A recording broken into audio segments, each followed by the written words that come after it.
প্রধানমন্ত্রী শেখ হাসিনার সাথে আরব আমিরাতের রাষ্ট্রদূতের সাক্ষাৎ, বাংলাদেশে বিনিয়োগে বিশেষ সুবিধার প্রস্তাব। উন্নয়ন করছে বলেই সরকারের উৎখাত চায় বিএনপি, নানকের মন্তব্য। কোনো পেশার মানুষই সরকারের কাছে নিরাপদ নয়, রিজভির অভিযোগ।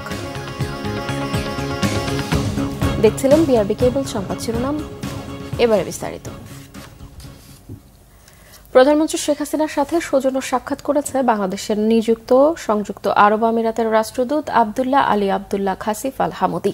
সকাল 10টায় গণভবনে তাদের সাক্ষাৎ হয়। সংযুক্ত আরব আমিরাতের ব্যবসায়ীরা বাংলাদেশে বিনিয়োগ করতে চাইলে বিশেষ অর্থনৈতিক অঞ্চলগুলোতে বিশেষ সুযোগ দেওয়া হবে বলে রাষ্ট্রদূতকে জানান প্রধানমন্ত্রী।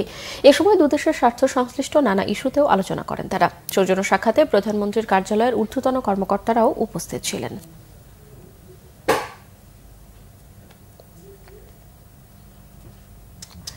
বস্ত্র ও পাট মন্ত্রী জাহাঙ্গীর কবির নানক বলেছেন, জনগণকে নিয়ে আন্দোলন করতে ব্যর্থ হয়ে বিএনপি আবার নতুন করে ষড়যন্ত্র করছে। রাজধানীর তেজগাঁওয়ে ঢাকা জেলা আওয়ামী লীগের আলোচনা সভায় এই মন্তব্য করেন তিনি। বলেন, মির্জা ফখরুল বলেছেন সরকার বিএনপির প্রধান শত্রু। মির্জা ফখরুল ঠিকই বলেছেন মন্তব্য করে তিনি বলেন, সরকার উন্নয়ন করছে বলেই তারা উৎখাত করতে চায়। নেতাকর্মীদের সবাইকে সতর্ক থাকার আহ্বান জানান তিনি। আওয়ামী লীগের লক্ষ্য বাস্তবায়নে অবিচল জানিয়ে জাহাঙ্গীর কবির নানক বলেন, দুর্নীতি যেই করুক শেখ হাসিনা ছাড় দেবে না। এ সময় দুর্নীতির বিরুদ্ধে জেহাদ ঘোষণা করতে হবে বলেও মন্তব্য করেন তিনি। বলেন, কোন দুর্নীতিবাজের বিচার বিএনপি করেছে বলে কোনো উদাহরণ নেই, বরং হাজার হাজার কোটি টাকা পাচার করে তারেক রহমান লন্ডনে বিলাসবহুল জীবনযাপন করছে বলেও উল্লেখ করেন তিনি।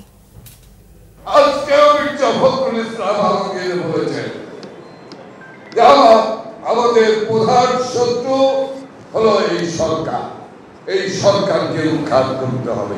ঠিকই বলেছে, ভিতরের কথা বেরিয়ে গেছে। আওয়ামী লীগ এই সরকারই আপনাদের প্রধান শত্রু, কারণ এই সরকার জনগণের সরকার, কারণ এই সরকার অসাম্প্রদায়িক সরকার। ওরা জনগণকে নিয়ে আন্দোলন করতে ব্যর্থ হয়ে, ষড়যন্ত্রের পথ ব্যর্থ হয়ে এখন ওরা নতুন ষড়যন্ত্রের পথ এগিয়ে যাচ্ছে। সরকারের সমালোচনা করলে কারোর নিস্তার নেই বলেছেন বিএনপির সিনিয়র যুগ্ম মহাসচিব রুহুল কবির রিজভী।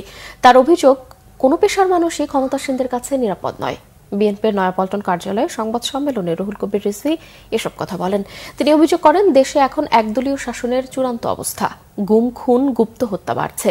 রাষ্ট্রের সব প্রতিষ্ঠানকে কবজায় নিয়ে বিরোধীদের সাজা দেয়া হচ্ছে বলেও মন্তব্য করেন রিজভী। তিনি বলেন, সাধারণ মানুষের কাছে ভোটের জন্য যেতে হয় না বলেই যা তা করছে ক্ষমতাসীনরা। নতুন করে জিয়া পরিবারের বিরুদ্ধে ষড়যন্ত্রের অভিযোগও করেন বিএনপির সিনিয়র যুগ্ম মহাসচিব।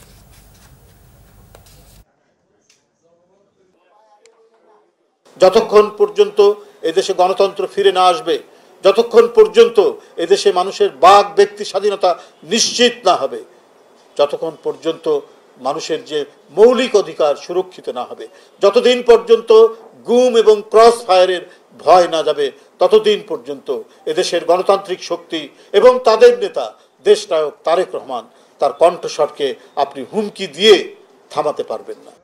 ট্রান্সপারেন্সি ইন্টারন্যাশনাল বাংলাদেশ টিআইবি নির্বাহী পরিচালক ডক্টর ইফতেখারুজ্জামান বলেছেন, ডিজিটাল নিরাপত্তা আইনের মতো সাইবার সিকিউরিটি আইনও মানুষের বাক ও মত প্রকাশের স্বাধীনতা, স্বাধীন সাংবাদিকতা নিয়ন্ত্রণের হাতিয়ার।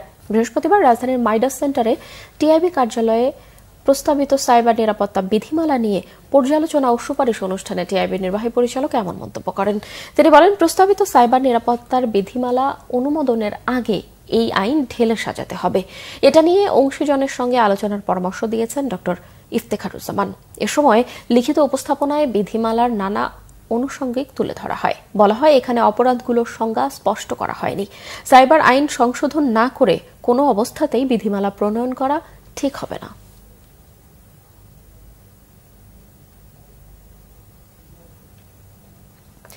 প্রিয়জনের সঙ্গে ঈদ উদযাপনে রাজধানী ছাড়ছে ঘরমুখ মানুষ।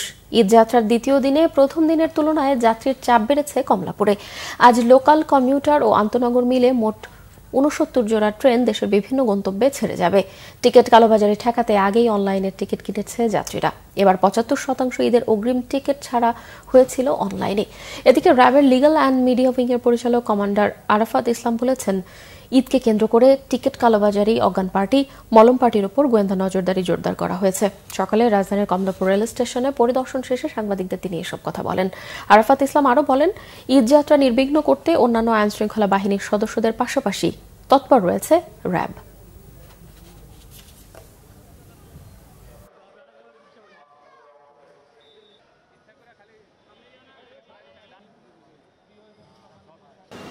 Rail station, launch terminal, bus টার্মিনালগুলোতে প্রয়োজন অনুসারে তারা বিভিন্ন রকমের ওয়াচ টাওয়ার এবং সাপোর্ট সেন্টার